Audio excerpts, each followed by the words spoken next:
तीनों की वर्किंग एक ही होने के बाद, तीनों का पर्पस एक ही होने के बाद, आखिर ये तीनों एक दूसरे से अलग क्यों हैं? कुछ इस सवाल का जवाब देंगे आज के इस वीडियो में। Welcome to Dignity, let's talk tech. आज का वीडियो देखिए, अगर आप थंबनेल देख चुके होंगे तो शायद आप जानते होंगे कि आपने क्लिक क्यों करा है। इन तीनों का डिफरेंस जानने के लिए बेसिकली यही, शायद आप अपने कार में कुछ यूज़ कर रहे होंगे, कार में मॉडिफिकेशन कराना होगा, या फिर एज ऑन एक general purpose for exam purpose के लिए क्लिक करा होगा। उसी वीडियो का आंसर इस वीडियो में मिलेगा, उसी क्वेश्चन का आंसर इस वीडियो में मिलेगा। तो वीडियो को देखिए एंड तक कि आखिर ये तीनों एक दूसरे से अलग क्यों हैं, क्यों ये एज ऑन हाई परफॉर्मेंस से लेकर के लोअर कार्स तक आराम से यूज़ हो सकता है, क्यों ये ओनली मिडल वेरिएंट्स के अंदर और थोड़ी सी ऑफ रोडिंग वेरिएंट्स के अंदर यूज़ हो सकता है, और क्यों ये बिल्कुल बेसिक लेवल ऑफ कार्स के अंदर यूज़ होता है एज ऑन अलग अलग पर्पज़ के लिए। उस क्वेश्चन का आंसर देंगे, लेकिन उससे पहले आपको एज ऑन एक शॉक एब्जॉर्बर की नीड को जानना ज़रूरी है कि वो करता क्या है।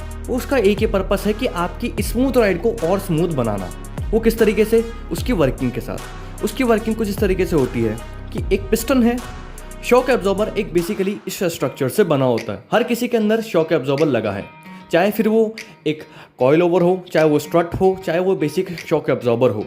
हर किसी के अंदर एक शॉक एब्जॉर्बर लगा होगा जो शॉक को एब्जॉर्ब करके इसको स्मूथ बनाने की कोशिश करेगा। बाकी स्प्रिंग वगैरह लगा करके उसकी शॉक को और स्मूथ करना एक अलग पर्पस है, लेकिन उसके अंदर ये लगे होने के एक बिल्कुल बेसिक स्ट्रक्चर है। उसको समझ लिया तो लाइफ जिंगा लाला। क्यों, मैं बताता हूँ। ये होता है एक पिस्टन, इसका एक सेक्शन है जो चारों तरफ से एयर सील है। ये एक हाउसिंग जिसके अंदर एक ऑयल सेक्शन है और एक एयर सेक्शन है। दोनों का पर्पस बताता हूँ। पहले बताता हूँ ऑयल का। ऑयल का पर्पस ये है कि भाई साहब, पिस्टन के अंदर होते हैं छोटे छोटे छेद जिसके अंदर से ऑयल मूव करता है। अब उसके पास और कोई रास्ता नहीं है इस एरिया से पिस्टन के उस एरिया में जाने का। सिर्फ ओनली ये पिस्टन के अंदर छोटे छोटे छेद दिख रहे हैं आपको। ओनली यही छेद हैं जो पिस्टन को, ऑयल को इस जगह से इस जगह जाने में हेल्प कर देंगे। अब यही चीज़ राइड को स्मूथ बनाने में काम आती है। कैसे? इस एरिया से ऑयल जो है, इस एरिया से ऑयल इस एरिया में जाने के लिए क्या करेगा? इस सेक्शन से मूव करेगा। अब पिस्टन नीचे आ रहा है, ऑयल को दबा रहा है, ऑयल दब नहीं सकता, तो कहीं ना कहीं जाएगा, वो इस एरिया में जाएगा। अब छोटे छेद होने की वजह से क्या होगा कि वो ऑयल धीरे जाएगा।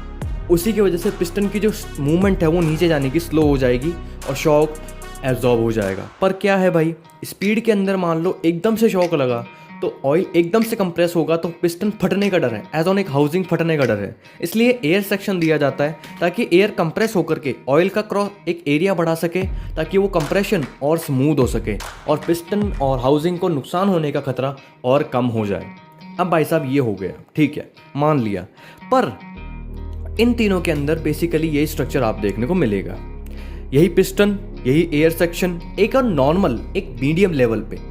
पर कॉइल ओवर के अंदर कई सारे पार्ट्स और जुड़ जाते हैं एज ऑन उसके हाई परफॉर्मेंस यूज़ के लिए।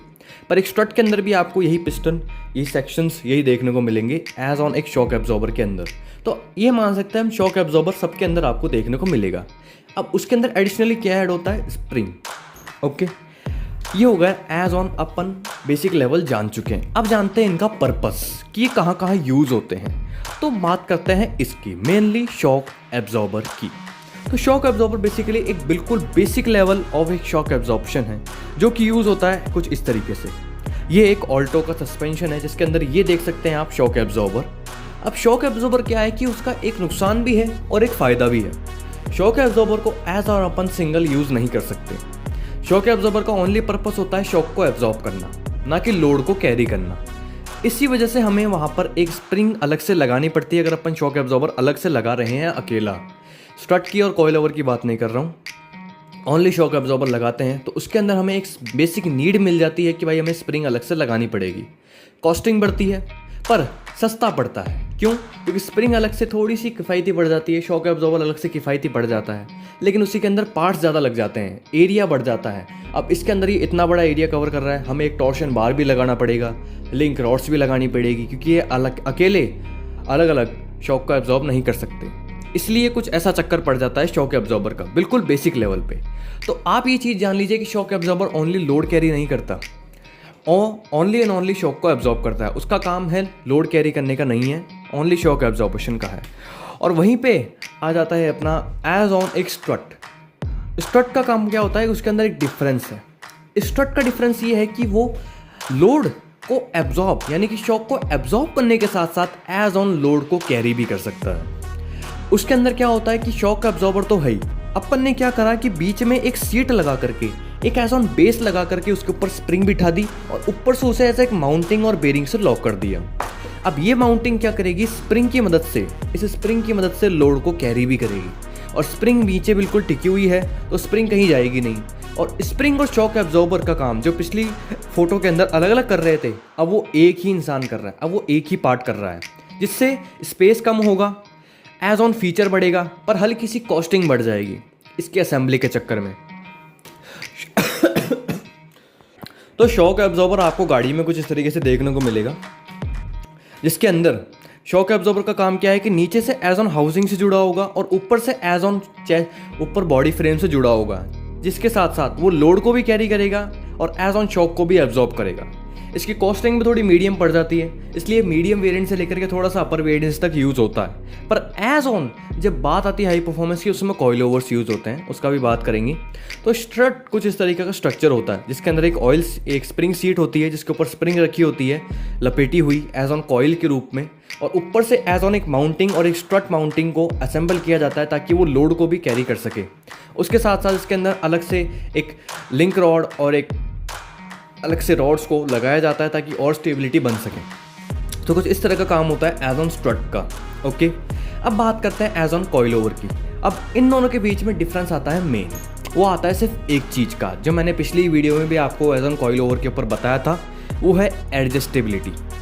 कॉइल ओवर और स्ट्रट के अंदर एक ही डिफरेंस है, इसके अंदर भी स्प्रिंग है, इसके अंदर भी शॉक एब्जॉर्बर है, ये भी लोड कैरी कर सकता है, ये भी लोड कैरी कर सकता है, साथ ही साथ ये भी नीचे से माउंटिंग और ऊपर से अपर बॉडी, ये भी नीचे से ऐसा एक हब और माउंटिंग और ऊपर से अपर बॉडी से जुड़ा होता है।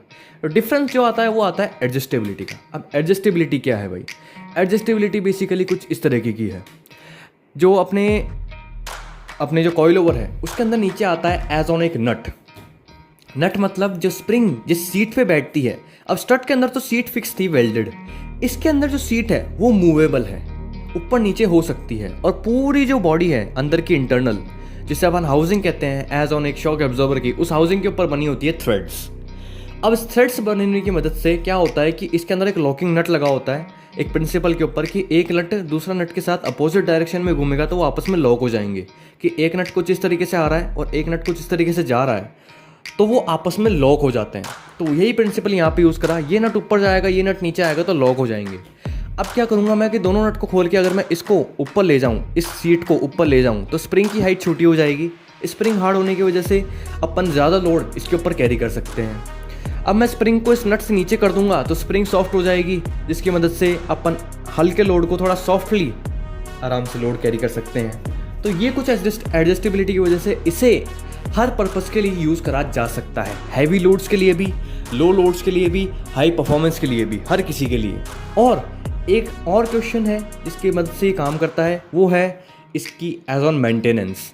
थोड़ा सा कॉस्टली पड़ता है लेकिन इसकी मेंटेनेंस बहुत इजी है, क्योंकि जहाँ स्ट्रट को अपन को बेसिकली बहुत सारे आइटम्स खोल के उसकी स्प्रिंग को, अगर आप जानते होंगे कि मशीन की मदद से कंप्रेस करके शॉक एब्जॉर्बर को अलग करा जाता है, वहीं इसके अंदर क्या होता है कि इस लॉक नट को ढीला करा, स्प्रिंग ढीली हो गई, ऊपर से नट खोला और स्प्रिंग निकाल दी, फिर आप स्प्रिंग चेंज करो, शायद शॉक एब्जॉर्बर चेंज करो। अब इसके अंदर एक और फ़ायदा है कि अपन स्प्रिंग को अपने अनुसार चेंज कर सकते हैं, शॉक एब्जॉर्बर को अपने अनुसार हार्ड सॉफ्ट कैसा भी इसके अंदर मिक्स मैच करके मॉडिफिकेशन आराम से कर सकते हैं शॉक एब्जॉर्बर के अंदर, एज ऑन कॉइल ओवर के अंदर।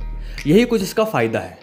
हाँ, तो ये कुछ इस तरीके का दिखता है, अगर अपन गाड़ी में भी कहीं भी देखेंगे, 4 व्हीलर 2 व्हीलर के अंदर कुछ इस तरीके का दिखेगा ये। इसे कहते हैं स्लिप, यानी कि हाफ कॉइल ओवर, जिसके अंदर हाफ सेक्शन के अंदर कॉइल ओवर होती है, कईयों में होती है फुल के अंदर, नीचे से लेकर के ऊपर तक। ओके, तो ये कुछ कॉइल ओवर का एक एज ऑन एक पर्सपेक्टिव है कि कभी कुछ ऐसा स्ट्रक्चर दिखे तो उसे कॉइल ओवर कहते हैं। अब मैं बताया दिया आपको कि इसके अंदर एक मशीन लगानी पड़ती है कंप्रेस के लिए स्ट्रट के अंदर, और उसके अंदर कई सारे आइटम्स भी खोलने पड़ते हैं। लेकिन कॉइल ओवर बिल्कुल सिंपल है, इसलिए इसे हाई परफॉर्मेंस से लेकर के लोअर कार्स तक, मीडियम कार्स तक आराम से यूज़ करा जा सकता है एज ऑन कॉस्टिंग वगैरह को एडजस्ट करके। इसकी स्प्रिंग को चेंज करना, इसके शॉक एब्जॉर्बर्स को चेंज करना, ये सब आसान बन जाता है, और ये एज ऑन एक बड़े शॉक्स को भी आराम से अब्जॉर्ब कर सकता है। वहीं अगर स्ट्रट को लगा दिया जाए तो वो छोटे छोटे भारी भारी शॉक्स को एज ऑन लीक होने का डर रहता है। तो इसी चेंज की वजह से ये दूसरों से डिफरेंस है। अब बात आ जाती है यूज़ की। अगर आप ऑफ रोड करते हो ज़्यादा और आपको ऑफ रोडिंग हैवी गाड़ियाँ पसंद है तो आप दोनों को यूज़ कर सकते हो, एज ऑन कॉइल ओवर को भी और एज ऑन स्ट्रट को भी। दोनों के अंदर ये काम में आ सकता है। लेकिन भाई साहब कई लोग होते हैं जिनके पास पैसा ज़्यादा है, वो चाहते हैं कि मैं हाई परफॉर्मेंस लग्जरी चाहता हूँ, तो वो एज ऑन बेसिकली मेरे रिकमेंडेशन से कॉइल ओवर ही यूज़ करें। कि उन्हें अगर हाई परफॉर्मेंस चाहिए और साथ में स्मूथनेस भी चाहिए तो वो कॉइल ओवर के ऊपर ही प्रीफर करें। लेकिन ऊपर डिपेंड करता है कि भाई साहब कि मेरे को ये सब नहीं चाहिए, मेरे को ओनली नॉर्मल चाहिए, तो वो कोई भी चूज़ कर सकता है। ये था आज की इस वीडियो का डिफरेंस। आई होप आपको समझ में आया होगा। So thank you for watching video.